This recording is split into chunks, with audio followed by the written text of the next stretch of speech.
On va aller dans la parole de Dieu. L'Église modèle. Ah, ça existe, ça. Ça existe dans la Bible. Une Église modèle, fidèle. Dans 1 Thessaloniciens, chapitre 1er, verset 1er. Paul et Sylvain et Timothée, à l'Église de Thessalonique, qui est en Dieu le Père et en Jésus-Christ le Seigneur, que la grâce et la paix vous soient données. Au verset 2, nous rendons continuellement grâce à Dieu pour vous tous, faisant mention de vous dans nos prières, nous rappelant sans cesse l'œuvre de votre foi, le travail de votre charité et la fermeté de votre espérance en notre Seigneur Jésus-Christ devant Dieu, notre Père. Nous savons, frères bien-aimés de Dieu, que vous avez été élus. On a chanté la perle, l'Église. Dieu a élu son Église. Notre Évangile, ne vous ayant pas été prêché en parole seulement, mais avec puissance, avec l'Esprit Saint, et avec une pleine persuasion, car vous n'ignorez pas que nous nous sommes montrés ainsi parmi vous à cause de vous.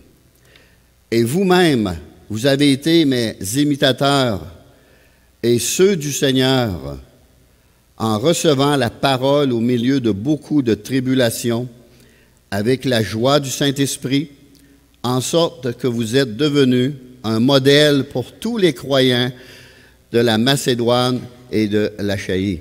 Un modèle. Non seulement, en effet, la parole du Seigneur a retenti chez vous, dans la Macédoine et dans l'Achaïe, mais votre foi en Dieu s'est fait connaître en tout lieu, de telle manière que nous n'avons pas besoin d'en parler. Leur témoignage parlait, leur vie parlait. Car on raconte à notre sujet quel accès nous avons eu auprès de vous et comment vous vous êtes convertis à Dieu en abandonnant les idoles pour servir le Dieu vivant et vrai et pour attendre des cieux son Fils qu'il a ressuscité des morts, Jésus, qui nous délivre de la colère à venir. Amen. Il y a une colère à venir, c'est ce qu'on vient de lire.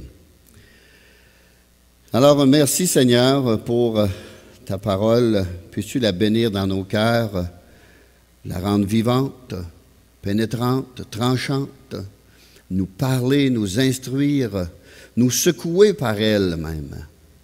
Oui, Seigneur, que cette bonne parole puisse faire effet dans nos vies et que nous puissions suivre cette parole. Dans le nom de Jésus, nous prions.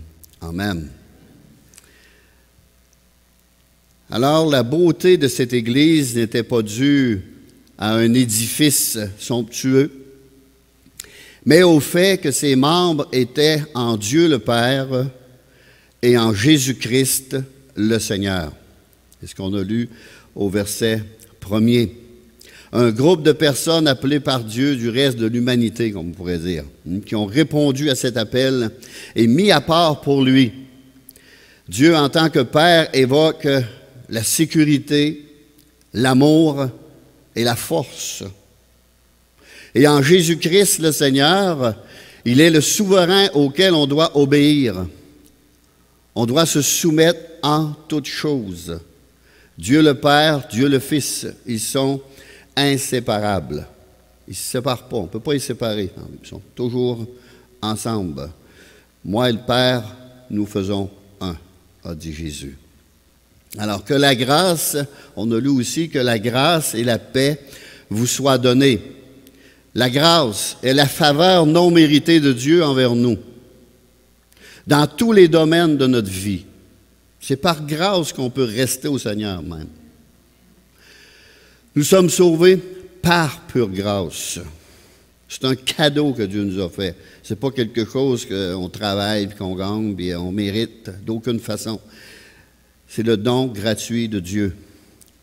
Et la paix est une paix intérieure qui dépasse l'entendement humain. Une paix dans le cœur, une paix dans l'âme, qui défie toute circonstance inattendue et écrasante de la vie.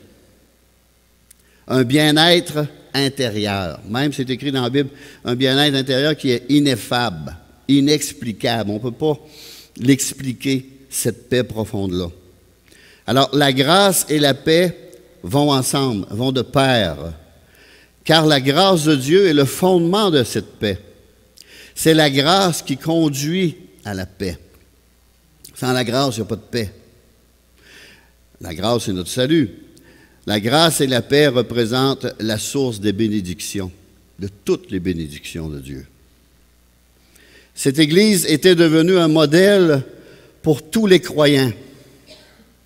Il n'était pas une source de tristesse, mais de joie. Pour Paul et Sylvain aussi appelé Silas et Timothée.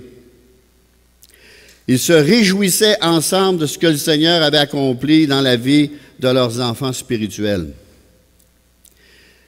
Ils rendaient continuellement grâce à Dieu pour eux chaque fois qu'ils priaient, se rappelant l'œuvre de leur foi. L'œuvre de leur foi. La foi sans les œuvres est morte. Jésus a dit, l'œuvre de Dieu, c'est que vous croyez en celui qui l'a envoyé. L'œuvre de Dieu, c'est ce que vous croyez en celui qui l'a envoyé. Et on va aller lire dans Jean chapitre 6. Jean chapitre 6, à partir du verset 28, et lui dire, que devons-nous faire pour faire les œuvres de Dieu? Jésus leur répondit, l'œuvre de Dieu, c'est que vous croyez en celui qui l'a envoyé. C'est ça l'œuvre de Dieu. Croire premièrement. Après ça, on va être capable d'accomplir les œuvres que Dieu a préparées d'avance pour nous. C'est toutes des bonnes œuvres. Il n'y a rien de mauvais. C'est l'exemple de Jésus-Christ qu'on doit suivre. La foi est une œuvre sans mérite par laquelle la créature reconnaît son Créateur. On est capable de reconnaître notre Créateur et le pécheur reconnaît son Sauveur. L'œuvre de foi renferme aussi la vie de foi qui suit la conversion. Mon juste vivra par la foi. Il y a une œuvre de foi qui suit la conversion et cette foi est toujours là. Cette foi, c'est la confiance, c'est l'attachement à Dieu. C'est ça, on dépend de lui. Et ce n'est pas l'indépendance, mais c'est la dépendance de Dieu aussi, la foi. En plus de leur œuvre de foi, Paul se rappelle le travail de leur amour. Le travail de leur amour. Ici, Paul parle de service rendu, motivé par l'amour pour le Seigneur Jésus. C'est ça qui les motivait, leur amour pour le Seigneur. Faites tout comme pour le Seigneur. Puis on va être récompensé pour ça un jour. C'est ce que la Bible me dit. L'apôtre était reconnaissant pour la fermeté de leur espérance. La fermeté de leur espérance. Leur attente persévérante du retour de Jésus aussi. Examinons un peu cette Église. Premièrement, ils étaient sauvés de la colère à venir. C'est ce qu'on a lu, là, et même je l'ai répété, qui nous délivre, au verset 10, qui nous délivre de la colère à venir. Et c'est Jésus qui nous délivre de la colère à venir. N'oublions jamais qu'il y a une colère à venir, un jugement à venir. Et Dieu va tout juger ce monde-là. Là. On pourrait aller en voir un peu dans 2 Pierre. 2 Pierre, chapitre 3. C'est sur l'avènement du Seigneur, le retour de Jésus-Christ. On pourrait lire à partir du verset 3, peut-être au verset 8, là. Sachant avant toute chose que dans les derniers jours, il viendra des moqueurs avec des railleries, marchant selon leur propre convoitise, en disant où est la promesse de son avènement. Car depuis que les pères sont morts, tout demeure comme dès le commencement de la création. Ils veulent ignorer en effet que des cieux existèrent autrefois par la parole de Dieu, de même qu'une terre tirée de l'eau est formée au moyen de l'eau, et que par ces choses le monde d'alors périt, submergé par l'eau. C'est le déluge. Tandis que par la même parole, les cieux et la terre d'à présent sont gardés et réservés pour le feu, pour le jour du jugement et de la ruine des hommes impies.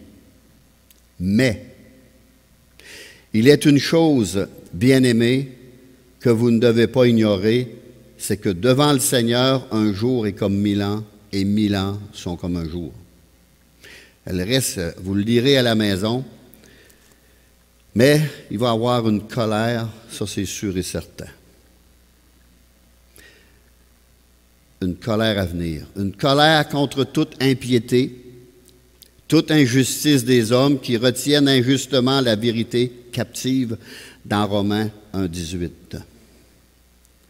Ces hommes ont eu la vérité de Dieu, mais l'ont retenue captive, refusant de s'y soumettre et refusant d'en parler. Dans Marc 3,36, celui qui croit au Fils a la vie éternelle. Celui qui ne croit pas au Fils ne verra point la vie éternelle, mais la colère de Dieu demeure sur lui. La colère de Dieu demeure sur lui. L'incrédulité signifie le rejet du Fils de Dieu. Le rejet du Fils. En rejetant le Fils, il rejette tout. Il rejette sa parole, il rejette tout. Dans Apocalypse,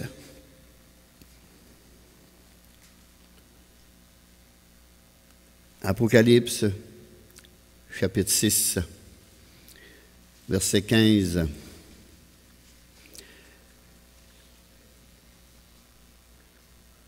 Les rois de la terre, les grands, les chefs militaires, les riches, les puissants, tous les esclaves et les hommes libres se cachèrent dans les cavernes et dans les rochers des montagnes.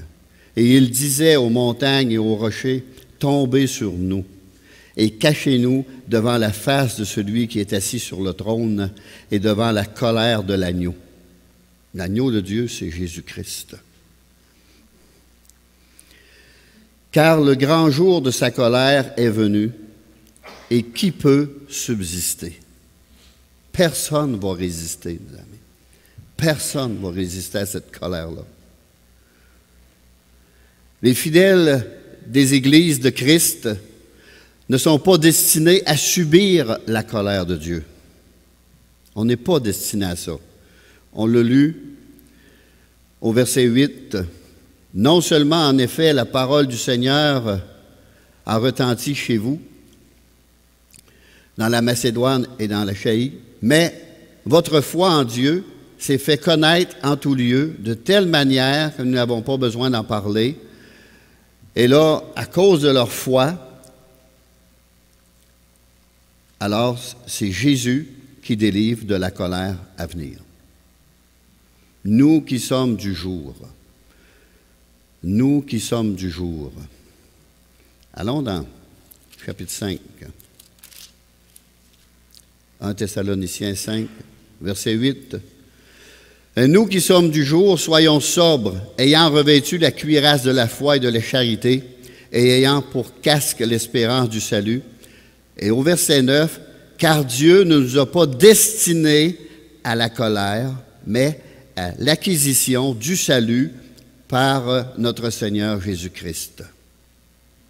On est sauvé de cette colère à venir. Pas seulement notre âme est sauvée dans la joie, on a le pardon, on a tout, mais aussi de toutes ces choses atroces qui vont venir. Cette colère est décrite dans Apocalypse à partir du chapitre 6 au chapitre 19. C'est pas beau à lire, mais Dieu est venu nous délivrer de cela. En Jésus-Christ, on n'aura pas cette colère. Et cette colère nous montre à quel point Dieu déteste le péché. Dieu déteste l'immoralité et l'iniquité, l'injustice. Ce que Dieu veut, c'est que tous les hommes soient sauvés et parviennent à la connaissance de la vérité. Ça, c'est ce que Dieu veut dans 1 Timothée 2,4. Que tous les hommes soient sauvés et parviennent à la connaissance de la vérité. Dans Romains,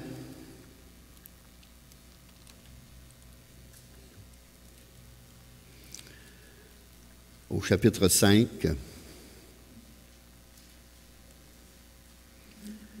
verset 9,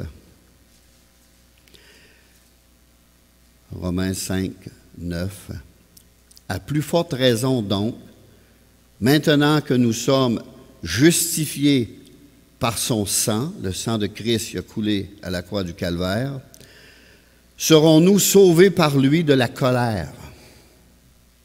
On va être sauvés de la colère de Dieu à venir. Car si lorsque nous étions ennemis, nous avons été réconciliés avec Dieu par la mort de son Fils, à plus forte raison, étant réconciliés, serons-nous sauvés par sa vie, pas par ma vie, par sa vie qu'il a offert en sacrifice. Et non seulement cela, mais encore, nous nous glorifions en Dieu par notre Seigneur Jésus-Christ, par qui maintenant nous avons obtenu la réconciliation. On est réconcilié avec Dieu. Chaque membre qui appartienne à son Église, l'Église de Jésus-Christ, qui voit tout, qui connaît tout et qui sait tout, qui lit dans les cœurs et les pensées, c'est ça l'Église de Jésus-Christ. Alors, nous, on peut se dire parfois, on fait partie de l'Église de Jésus-Christ sans d'aucune façon en faire partie. Lui, on ne le trompera pas. Puis c'est son Église. Nous sommes son épouse. Puis il connaît chaque personne. Il connaît tout, il sait tout. Et c'est son Église qui va être exempt de cette colère. Alors, est-ce que je fais partie de cette Église? Est-ce que j'ai été réconcilié avec Dieu? Est-ce que j'ai accepté le sacrifice de Jésus-Christ? Est-ce que mes péchés ont été lavés, pardonnés, purifiés? Est-ce que je suis rendu juste à cause de la justice de Jésus aux yeux du Père?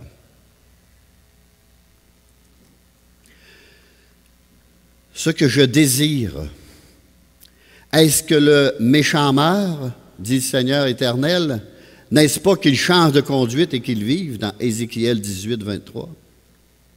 Dieu ne veut pas qu'aucun méchant meure. Il ne veut pas que personne meure. Il ne veut pas que personne subisse sa colère même. Il a tout fait pour l'exempter. Mais on a un choix. On est libre de l'accepter ou de le rejeter. Je le relis. Ce que je désire, ce que Dieu désire, est-ce que le méchant meurt? Dit le Seigneur éternel, l'Éternel. N'est-ce pas qu'il change de conduite et qu'il vive? Deuxièmement, ils étaient convertis à Dieu. ils étaient convertis. Vous vous êtes convertis à Dieu en fuyant les idoles pour servir le Dieu vivant et vrai. 1 Thessaloniciens, verset 9b. En fuyant les idoles pour servir le Dieu Tout-Puissant,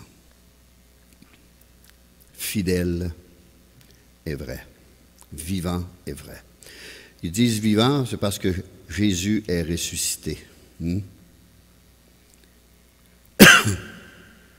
Jésus est venu payer la dette de mon péché, de nos péchés. Jean-Baptiste a dit, il est l'agneau de Dieu qui ôte le péché du monde. Jean 1, 29.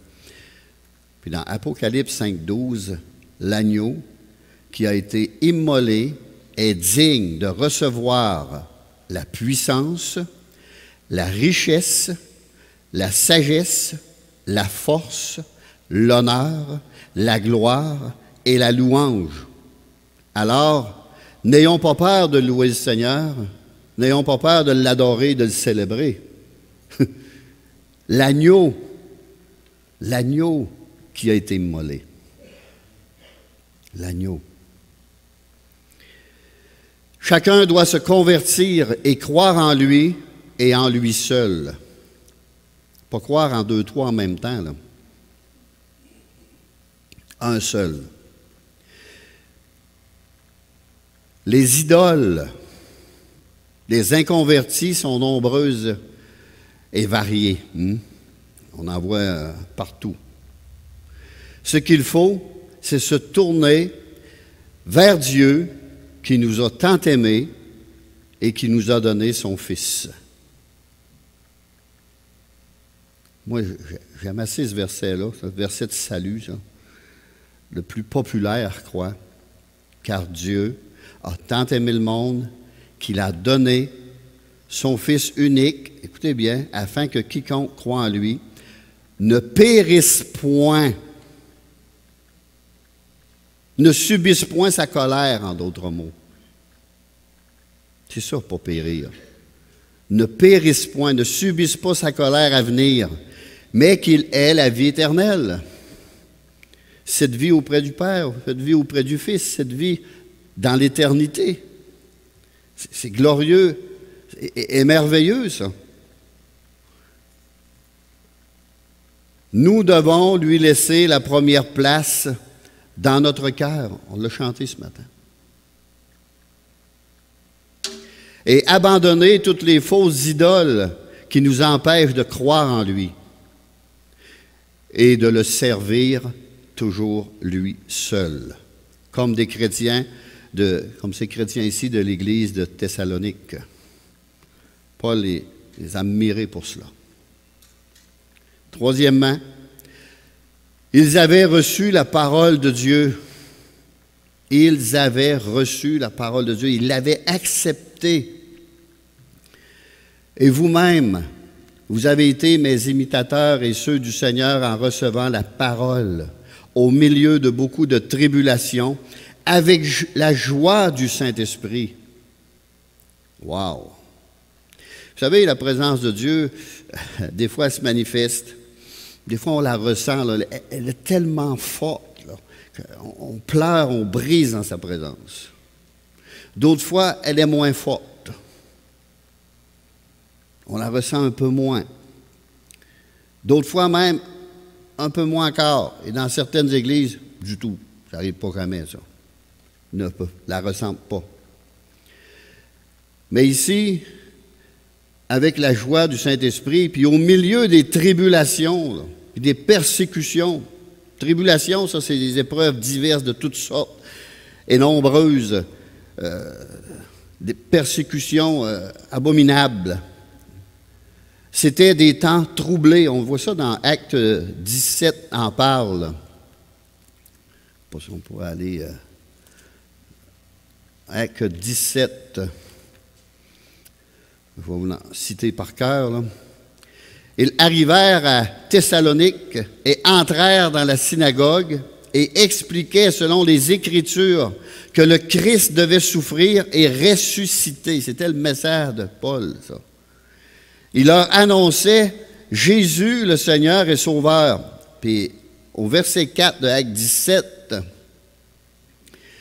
quelques-uns d'entre eux furent persuadés et se joignirent à Paul et à Silas, ainsi qu'une grande multitude de Grecs craignant Dieu et beaucoup de femmes de qualité. Pas parce qu'elles étaient belles, là, mais c'est parce des hauts placés. Là.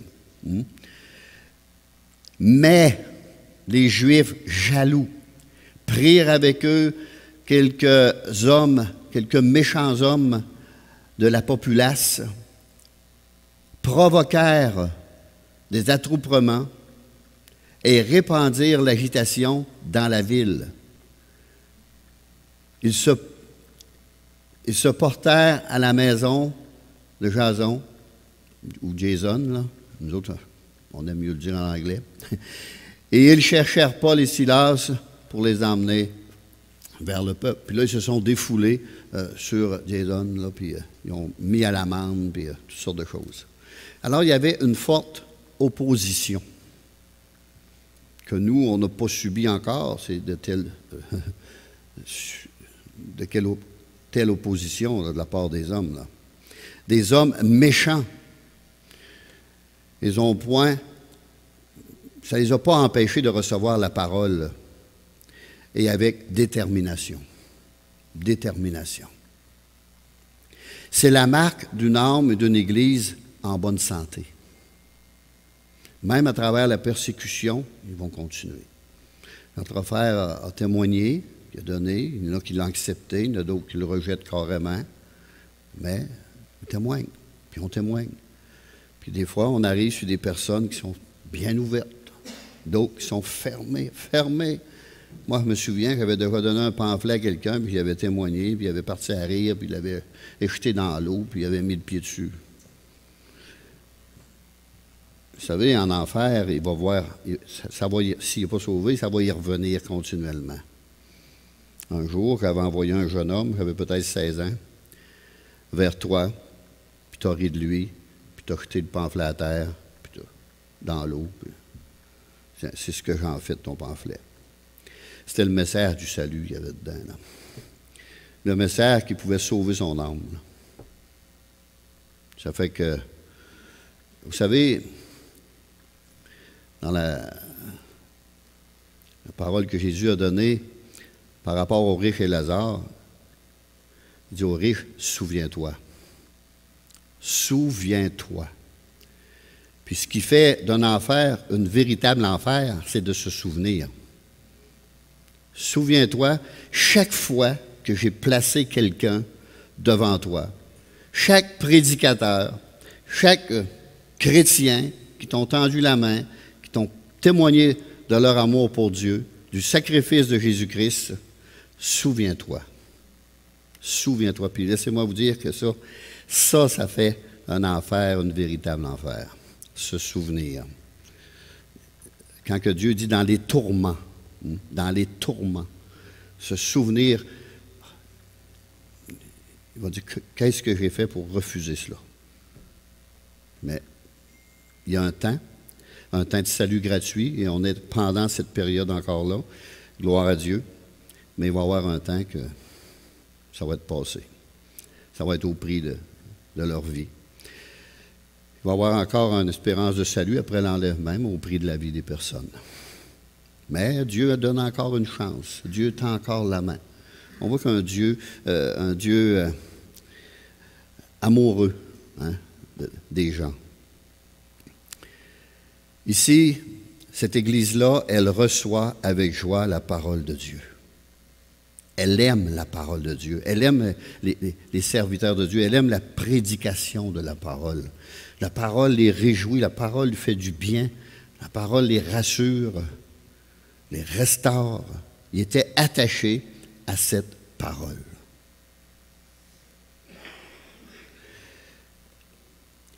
Les philosophies humaines ou les pensées humaines ne constituera jamais un matériau de construction valable pour bâtir une église modèle.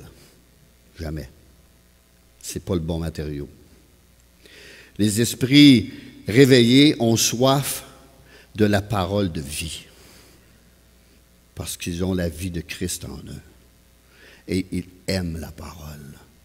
Vous savez, quand que Jésus habite en nous par son esprit, Jésus, là, il est en chacun de vous, là, par son esprit. Et vous ne pouvez pas avoir Jésus en vous puis détester la parole. Ça n'a aucun sens. Ou parler contre la parole, ça n'a aucun sens. Jésus, il vit en moi. Il vit en vous. Alors, c'est pour ça qu'on aime tant la parole. On est attaché à cette parole. Puis c'est normal. Le contraire, ça voudrait dire qu'on n'est pas sauvé. Puis Jésus dit, mes paroles sont esprit et vie. Mes paroles sont esprit et vie. Un autre point, ils étaient dévoués au service de Dieu. Ils étaient dévoués au service de Dieu. Ils avaient abandonné les idoles pour servir le Dieu vivant et vrai. Quel changement, mes amis! Quelle transformation! Servir le Dieu vivant et vrai au lieu des idoles mortes et muettes. Lorsqu'ils se confiaient en elle, l'apôtre Pierre a dit, « À quel autre irions-nous qu'à toi? Tu as les paroles de la vie éternelle. » Dans le psaume 115, dans la Bible, psaume 115, leurs idoles sont de l'argent et d'or, sont faits d'argent et d'or, du bronze, toutes sortes de matériaux, même du bois. Elles sont l'ouvrage de la main des hommes. C'est ça, des idoles. L'ouvrage de la main des hommes. Elles ont une bouche et ne parlent point, des yeux et ne voient point, des oreilles et n'entendent point, un nez, des mains, des pieds, aucune utilité. C'est mort. Il n'y a pas de vie dans ça. Vous savez, pour ceux qui aiment bien les animaux, il y a des animaux empaillés, il y en a en bois, il y en a en pierre, il y en a toutes sortes, puis il y en a des vivants. Mais quelle différence! J'ai été dans une maison hier où c'était plein d'animaux. Mais c'était tout de l'imitation. Pas un avait la vie. Puis le monsieur, il dit, moi, je les aime de même. Ça peut arriver.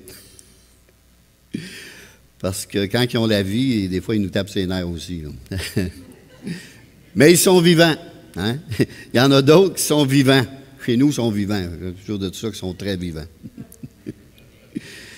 Ici, ces idoles-là, ces statues-là, qui n'ont pas de vie en eux, sont morts, ils leur ressemblent, tous ceux qui les fabriquent et ceux qui se confient en elles. Ça, c'est la parole de Dieu qui explique ça. Si je me confie dans des idoles, je ne suis pas plus intelligent que lui qui l'a fabriqué. Là. Ceux qui se confient en elles leur ressemblent, sont morts, ils n'ont pas de vie, ils n'ont pas la vie de Christ en eux. Ils n'ont pas la vie spirituelle en eux. Confie-toi en l'Éternel. C'est encore dans le même psaume, mais vers la fin. Et il te bénira. Ça veut dire qu'il te répondra, te protégera, te soutiendra. Il entendra tes prières. C'est lui qui a fait les cieux et la terre. Et il a donné la terre au Fils de l'homme.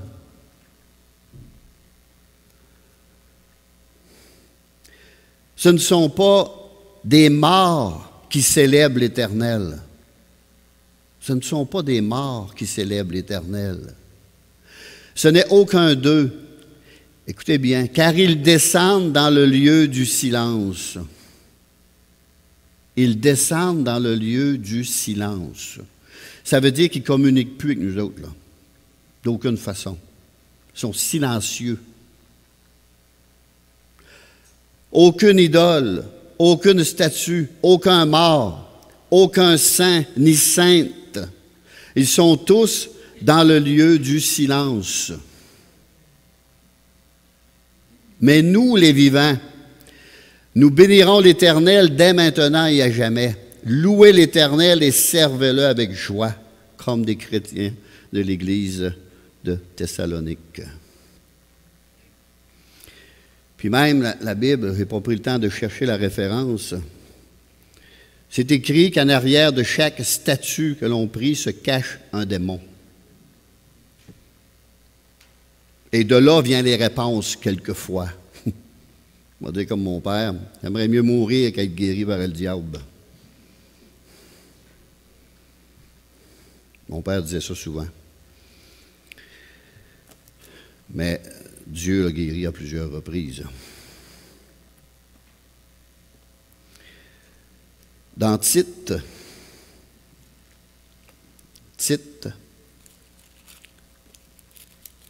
Timothée, Tite, je veux dire, tout de suite après Timothée, c'est Tite. Après ça, c'est Philémon, puis Hébreu. Alors, dans Tite, on ne va pas là souvent, il n'y a pas une grosse épître, il y a trois chapitres. Chapitre 2, verset 11. « Car la grâce de Dieu, source de salut pour tous les hommes, a été manifestée. » Et elle a été manifestée en Jésus-Christ.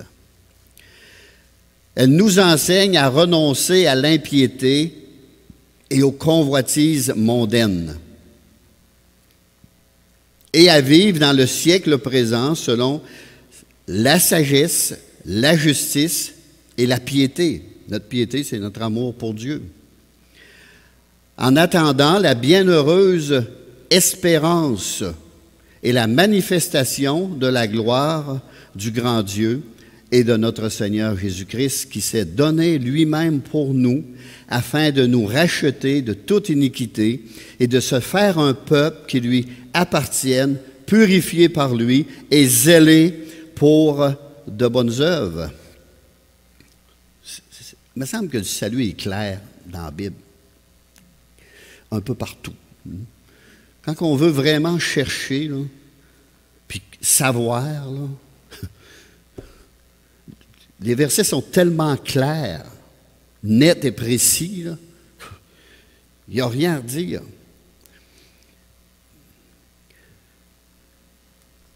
Vous savez, quand j'ai commencé à lire la Bible, je n'ai pas cherché de mots difficiles dans le dictionnaire, dans les paroles de Jésus.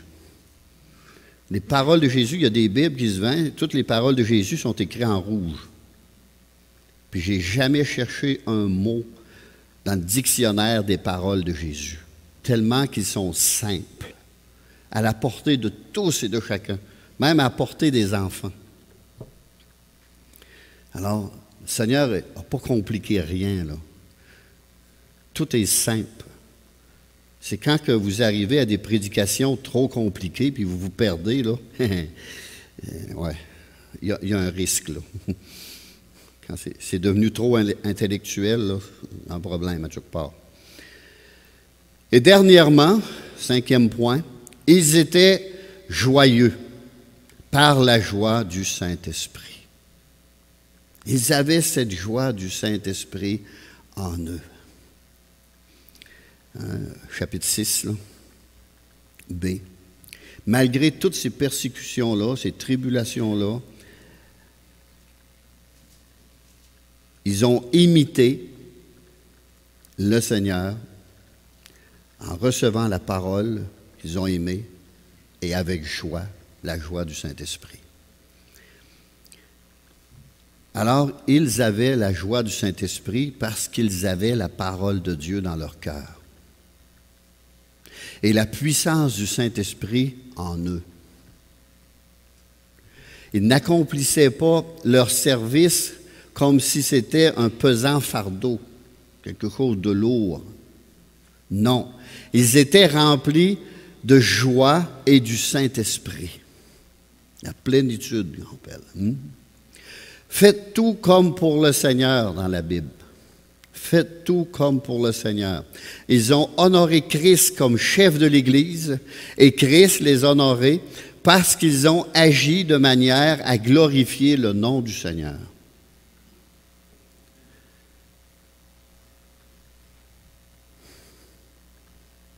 C'est ce que devrait être l'Église de Christ. Chaque membre de l'Église de Christ. L'Église, ce n'est pas un bâtisse, hein? C'est notre corps. Puis Dieu n'habite pas dans ce que l'homme a fait. Il n'habite pas dans les choses faites de main d'homme. Il habite dans ce qu'il a créé dans l'homme, dans son esprit. Alors, c'est ce que devrait être chaque chrétien. Un exemple qui encourage et édifie les autres. Dans Romains 8, 14, tous ceux qui sont conduits par l'Esprit de Dieu sont fils de Dieu. Alors, l'Esprit rend lui-même témoignage à notre esprit que nous sommes enfants de Dieu. Avez-vous ce témoignage en vous-même que vous êtes enfants de Dieu? Sinon, un gros problème. Pas se le faire à croire, là. C'est deux affaires, se le vivre, se le faire à croire, là. Est-ce que c'est vivant en vous? Est-ce que vous avez un amour pour le Seigneur? Une piété pour le Seigneur? Est-ce que vous aimez la prédication de sa parole? Est-ce que vous aimez, quand on lit dans la Bible, où ça vous choque, ça vous une rage qui monte, une colère qui monte, ça parle, ça. Alors, s'il y a une colère, c'est qu'on ne l'a pas accepté, le Seigneur, là. Mais ça nous choque d'entendre des choses, parce que des fois, on ne l'a pas, puis il y a une jalousie. On n'a pas d'affaire à être jaloux. Tout est pour tout le monde, ça. Dieu l'offre à tout le monde. Jésus est venu sauver l'humanité. Mais il faut en faire un sauveur personnel. Personnel. Alors, ils étaient sauvés de la colère à venir. Ils étaient convertis à Dieu. Ils avaient reçu la parole de Dieu.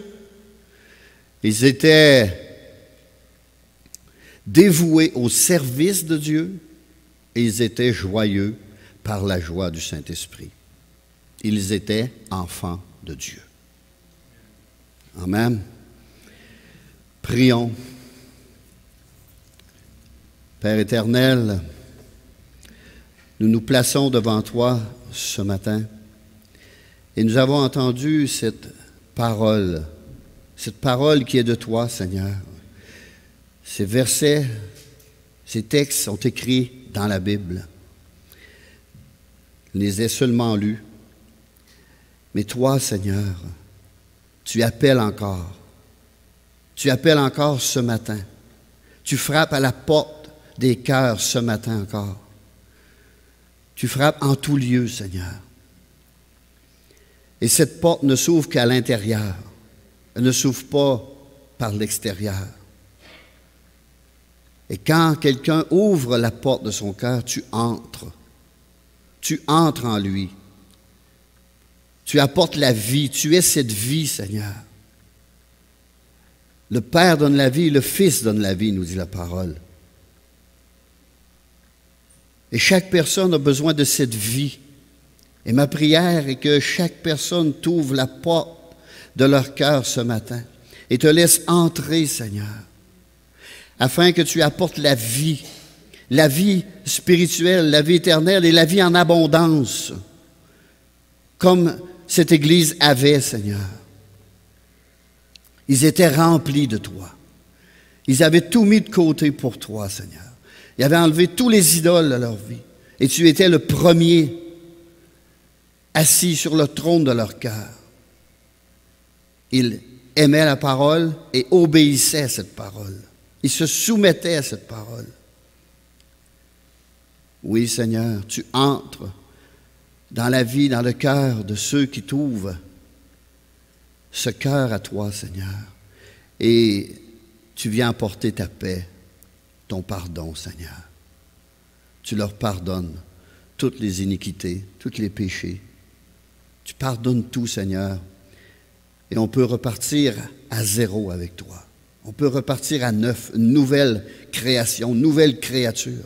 Les choses anciennes sont passées, toutes choses sont devenues nouvelles.